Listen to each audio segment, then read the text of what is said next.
You guys are in the midst of your rookie drafts, or maybe you're even done already, and I wanted to run through 5 players that are either going super late in your rookie drafts, like 4th or even 5th rounds if you guys go that deep, or they're even going undrafted that you can just pick up and stash on taxi squads or at the end of your Dynasty bench. Now, if you guys have been watching my content, especially post-draft, then the first name is going to come at no surprise. It is Oronde Gadsden, the tight end out of Syracuse, who was drafted in the 5th round to the LA Chargers, which was one of the more premier landing spots for a rookie tight end this year. Now, if you are unfamiliar with who Oronde Gadsden even is, let me put you on to him. Gadsden is a 4-year player out of Syracuse who originally began his career as a wide receiver and then moved to tight end because he's 6'5", 243 pounds. As a sophomore, he put up almost 1,000 yards and 6 touchdowns before getting hurt and pretty much missing his entire junior season. But then he came back as a senior in 2024 and put up over 900 yards and 7 touchdowns again. In essentially 3 seasons in college, Gadsden had a more productive career than Tyler Warren, Colston Loveland, and pretty much every other tight end in this class. He put up a season best 3.5 yards per route run with a career 2.04 yards per route run and 10.8% first downs per route run, both of which are very similar numbers to Colston Loveland. Not to mention that he also averaged a career 14 yards per reception, which is 3rd highest in the 2025 class. And for reference, Brock Bowers also averaged 14.5 yards per reception. Loveland is at 12.5. Tyler Warren is at just a 12 flat. And all that leads me to my marker system, which grades Oronde Gadsden as the 4th best tight end in this class, even after draft capital adjustments. He hits on 11 out of 14 of my markers for the tight end position, a feat that is not very easily achieved to get to that double-digit mark. In fact, since 2010, only 5 other tight ends have hit on 10-plus markers and were drafted outside the top 85 overall in the NFL draft. It's Dennis Pitta, Ladarius Green, Darren Waller, Mark Andrews, Caleb Wilson, who was 2019's Mr. Irrelevant, and now Oronde Gadsden. Pitta, Waller, and Andrews have all put up multiple tight end 1 seasons over their careers, and even Ladarius Green flirted with fantasy relevance with the LA Chargers himself. He just happened to play behind Antonio Gates. Then you also look at how Gadsden performs in my PFF markers, which again is just a collection of baselines that previously successful players hit in college, just with pro football focused specific metrics like yards per route run, targets per route run, etc. Since 2017, Gadsden is one of 9 tight ends drafted outside of the top 85 overall with 7 or more PFF markers hit. A list that, has some pretty irrelevant names on it, but it also includes Mark Andrews again, George Kittle, and Isaiah Likely. And if you filter this list down to players with a final grade over 40 in my marker system, then it's just Mark Andrews, Isaiah Likely, and Oronde Gadsden. And then you give him the LA Chargers landing spot, a situation where they actually traded up like half a round to get him and where he could be the tight end 1 for Justin Herbert. There's just too much here to not take a shot on Oronde Gadsden. I know they still have Will Disley, they just signed Tyler Conklin in free agency, but those aren't crazy talents at the position that would be difficult to climb over if Gadsden is actually good. It's not like he's Michael Mayer behind Brock Bowers or Isaiah Likely behind Mark Andrews. The pathway is open if he is able to take it. So if you're looking for that one tight end prospect who could come out of nowhere and be very good for fantasy football, then I would suggest taking a shot on Oronde Gadsden. Now, the second player on this list is another guy that if you watched my content before, then you guys know the name. It is new Seahawks wide receiver Tory Horton out of Colorado State, who fits a much needed role in this Seahawks offense after they got rid of pretty much everybody this offseason. I mean, he's kind of their new Tyler Lockett. Now, if you've never heard of Tory Horton before, he is a 5-year player who originally began his career at Nevada before transferring to Colorado State as a junior. He was kind of decent at Nevada, but that move to Colorado State really changed things because Horton immediately put up 2 back-to-back seasons of 1,100 yards and 8 touchdowns in 2022 and 2023, and then unfortunately a knee injury in early October ended his 2024 season. But Horton is a very exciting player to watch on film. He is an absolute speedster with 4.4 speed, maybe even faster if he's fully healthy because he got hurt in October, then he ran that 40 time at the combine in February. He's got good size at 6'2", 190 196 pounds, and with his speed, he's kind of DJ Charkey or kind of like Adonai Mitchell last year in terms of in that range of size and speed. In my marker system for wide receivers, he grades out as the wide receiver 16 after draft capital adjustments, so he's still behind pretty much all of the day two guys like Pat Bryant and Savion Williams and Ty Felton, but once you get into these day three names, he really sticks out as a potential sleeper, as it's really just him, Jalen Royals, and Alec Ayomaner that my system really likes, which those other two are top 25 or even top 30 picks in your rookie drafts. Horton is pretty much free, or is actually free, by going undrafted, and he is a better bet than pretty much anyone else that you would consider in the third or fourth rounds of your rookie drafts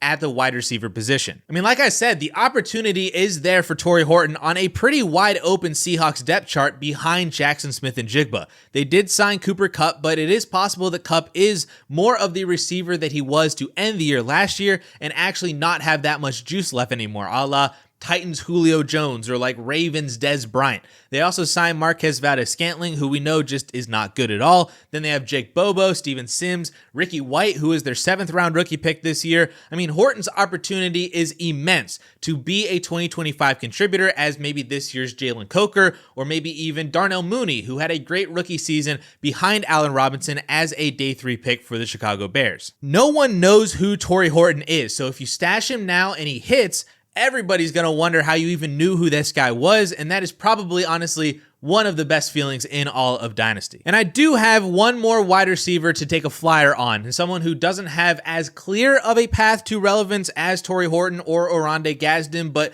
could get there if some things break his way, and that is Keandre Lambert-Smith out of Auburn, who lands with the LA Chargers in the 5th round. Now, KLS is a very interesting receiver. He's 6'1", 190 pounds, and runs a 4.3 740, but he's not just a deep threat. He offers a very nice blend of route running, deception, hands, and the speed, of course, with that sub 4.4 time. He is a 5-year player, spending most of that time actually at Penn State, so I was able to watch him most weeks for the past few years with Sean Clifford and Drew Aller at quarterback. Now, Penn State's offense lately has really struggled to produce amazing statistical wide receivers outside of Jahan Dotson, but he was always in the mix, and then actually was their wide receiver 1 in 2023 as a senior. He then transferred to Auburn last year and was excellent there with almost 1,000 yards and 8 touchdowns as their wide receiver 1, with again fairly below average quarterback play there as well. He grades out as my wide receiver 22 in my final grade, so nothing special there analytically, but there are tools and traits on film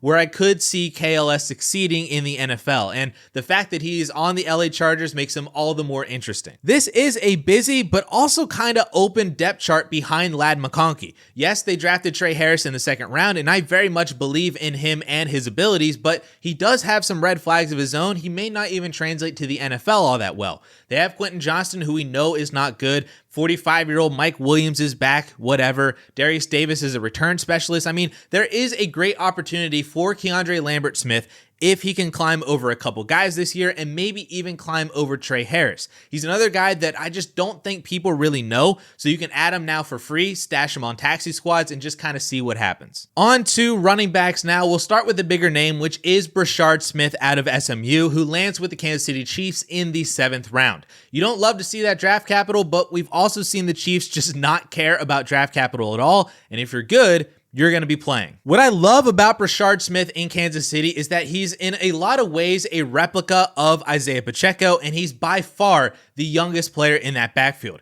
He's about 20 pounds smaller than Isaiah Pacheco, but Smith offers sub 4.4 speed, high receiving upside, and he can run between the tackles. I mean, he rushed for over 1,300 yards and 14 touchdowns in 2024, while also adding 300 yards and 4 touchdowns through the air. What Smith offers this backfield is youth and dynamic playmaking ability. I think at worst, he can be very similar to their usage of Jerick McKinnon a few years ago, who didn't have much usage on the ground, but in 2022, caught 56 passes for over 500 yards and 9 touchdowns, with most of that production coming in the second half of the season, and I remember that very fondly because he helped me win a championship in a league as a 6th seed that year, so thank you, Jerick McKinnon. Kareem Hunt worked out as well as he could have for them last year, but he still averaged just 3.6 yards per carry, barely provided anything through the air, plus he's going to be 30 by the time the 2025 season starts. Pacheco is on the final year of his contract at 26 years old and is also coming off of that injury.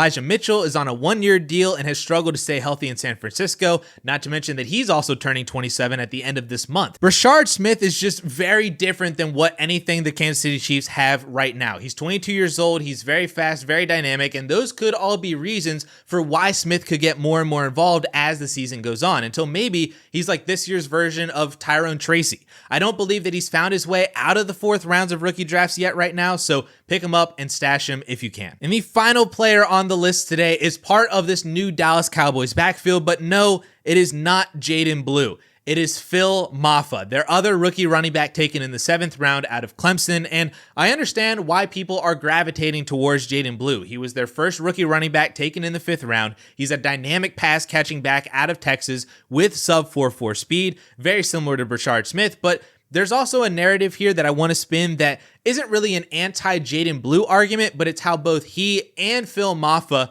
can work simultaneously, or where Mafah even becomes the guy this year instead. You see, Mafah and Blue are very different running backs. Blue is 5'9", 196 pounds with a 4.38 40-yard dash.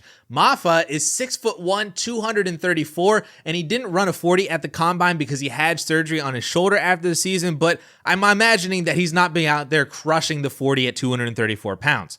Jaden Blue was not utilized as a between the tackles guy at Texas, partially because he was behind Bijan Robinson and Jonathan Brooks, but even last year, after CJ Baxter got hurt before the season even started, Blue was the RB2 behind Trey Wisner.